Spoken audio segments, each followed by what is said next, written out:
Hi, welcome to my YouTube channel. എല്ലാവർക്കും ഷീൻസ് crazy ക്രേവിങ്സിലേക്ക് വീണ്ടും സ്വാഗതം. ഇന്ന് ഞാനിവിടെ ഉണ്ടാക്കാൻ പോകുന്നത് നെത്തോലി മീൻതോരനാണ്. അതിനായിട്ട് 1 കിലോ നെത്തോലി കഴുകി വൃത്തിയാക്കി വെച്ചിട്ടുണ്ട്. ഇനി അതിനാവശ്യമുള്ളത് എന്താണെന്ന് നോക്കാം.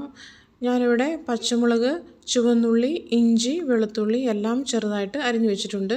പിന്നെ വേണ്ടത് തണ്ടോട് കൂടിയ കറിവേപ്പിലയാണ്. അത് ഞാനൊരു 4-5 തണ്ടോടുകൂടി കറിവേപ്പില എടുത്ത് വെച്ചിട്ടുണ്ട്. ഇനി വേണ്ടത് തേങ്ങയാണ്. പിന്നെ കുടംപുളി വെള്ളത്തിലിട്ട് അലിയിക്കാൻ വെച്ചിട്ടുണ്ട്. പിന്നെ വേണ്ടത് ഉലുവാപ്പൊടി, മഞ്ഞൾപ്പൊടി, പിന്നെ ആവശ്യത്തിനുള്ള ഉപ്പ്. ഇനി നമുക്ക് ഒരു ക്രഷർ എടുക്കാം. ക്രഷറിലേക്ക് അരിഞ്ഞു വെച്ചിരിക്കുന്ന ഇതെല്ലാം നമുക്കതിലേക്ക് ഇട്ട് കൊടുക്കാം. നന്നായിട്ട് അതിനെ ചതച്ചെടുക്കണം. ഇതിലേക്ക് എല്ലാം ഇട്ട് കൊടുത്തിട്ടുണ്ട്. ഇനി അത് നന്നായിട്ട് ചതച്ചെടുക്കാം. ഞാൻ നന്നായിട്ട് ചതച്ചെടുത്തിട്ടുണ്ട്. ഇനി എടുത്തു വച്ചിരിക്കുന്ന തേങ്ങ അതിലേക്ക് ഇട്ട് കൊടുക്കാം. തേങ്ങ ഇട്ട് കൊടുത്തിട്ടുണ്ട്. ഇനി അതിലേക്ക് കുറച്ച് എടുത്തു വച്ചിരിക്കുന്ന മഞ്ഞൾപ്പൊടി ഇട്ട് കൊടുത്തിട്ടുണ്ട്. ഇനി വേണ്ടത് ഉപ്പാണ്. ഞാനിവിടെ ഉപ്പ് ഒരു 1.5 ടീസ്പൂൺ ഉപ്പിടുന്നുണ്ട്. നിങ്ങൾക്ക് ആവശ്യത്തിന് പാകത്തിന് നോക്കിയിടാം.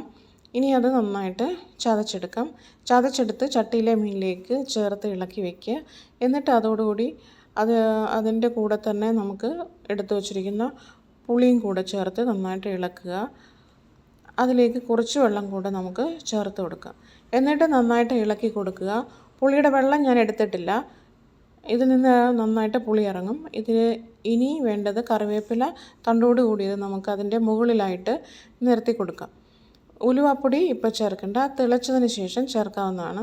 ഇനി സ്റ്റൗ ഓൺ ചെയ്തിട്ട് ചട്ടി അടുപ്പത്ത് വയ്ക്കാം. ഇനി നമുക്ക് അത് നന്നായിട്ട് തിളച്ച് വറ്റി വരണം. അപ്പോൾ നന്നായിട്ട് തിളപ്പിച്ചെടുക്കാം. ഒരു മൂടിയെടുത്ത് അതിനെ അടച്ചു കൊടുക്കാം. അത് നന്നായിട്ട് തിളയ്ക്കട്ടെ. ഇപ്പം നമുക്ക് തുറന്ന് നോക്കാം. അത് തിളച്ച് വന്നിട്ടുണ്ട്. ഇനി എടുത്ത് വച്ചിരിക്കുന്ന ഉലുവാപ്പൊടി അതിൻ്റെ മുകളിലായിട്ട് നമുക്ക് ഇട്ട് കൊടുക്കാം. അതെല്ലാം ഞാൻ ഇട്ട് കൊടുത്തിട്ടുണ്ട്. ഇനി ഒരു തവി വെച്ചിട്ട് നന്നായിട്ട് ഇളക്കി കൊടുത്ത് അതിനെ എല്ലായിടത്തും ഉലുവാപ്പൊടി യോജിക്കട്ടെ. ഇനി വേണ്ടത് മൂടി വെച്ച് നമുക്ക് പിന്നെയും അതിനെ അടച്ചു കൊടുക്കാം. നന്നായിട്ട് വീണ്ടും അത് വറ്റി വരട്ടെ. ഇനി നമുക്ക് തുറന്ന് നോക്കാം. കുറച്ച് വറ്റി വന്നിട്ടുണ്ട്. അപ്പോൾ 5-6 കുരുമുളക് ചതച്ചത് ചേർത്ത് കൊടുത്ത് ഇളക്കി കൊടുക്കാം. അത് നന്നായിട്ട് കുരുമുളക് പൊടിഞ്ഞു പോകേണ്ട ആവശ്യമില്ല. ഫൈനായിട്ട് പൊടിയണ്ട. ഇനി നമുക്ക് അടച്ചു വയ്ക്കാം. നന്നായിട്ട് തിളച്ച് വറ്റി വന്നിട്ടുണ്ട്. ഇനി നമുക്ക് ആവശ്യത്തിന് വെളിച്ചെണ്ണ ഒഴിച്ചു കൊടുക്കാവുന്നതാണ്. ഞാനിവിടെ 1.5 ടീസ്പൂൺ വെളിച്ചെണ്ണ എടുത്തിട്ടുണ്ട്. നിങ്ങൾക്ക് ആവശ്യത്തിന് എത്രയാണെന്ന് നോക്കി ഒഴിച്ചു കൊടുക്കാം. ഇനി നമുക്ക് നന്നായിട്ട് ഇളക്കി ഒരു മൂടി വെച്ചിട്ട് വീണ്ടും അടച്ചു കൊടുക്കാവുന്നതാണ്. ഇനി നമുക്ക് മൂടി തുറന്ന് നോക്കാം. നന്നായിട്ട് വറ്റി വന്നിട്ടുണ്ട്. ഇനി അത് സെർവിങ് ഡിഷിലേക്ക് നമുക്ക് മാറ്റാം. ഞാനിത് ഒരു പ്ലേറ്റിലേക്ക് മാറ്റിയിട്ടുണ്ട്. നിങ്ങൾക്ക് ഈ മീൻ തോരൻ അല്ലെങ്കിൽ മീൻ പീര വെച്ചത് എല്ലാവർക്കും ഇഷ്ടമായെന്ന് വിശ്വസിക്കുന്നു.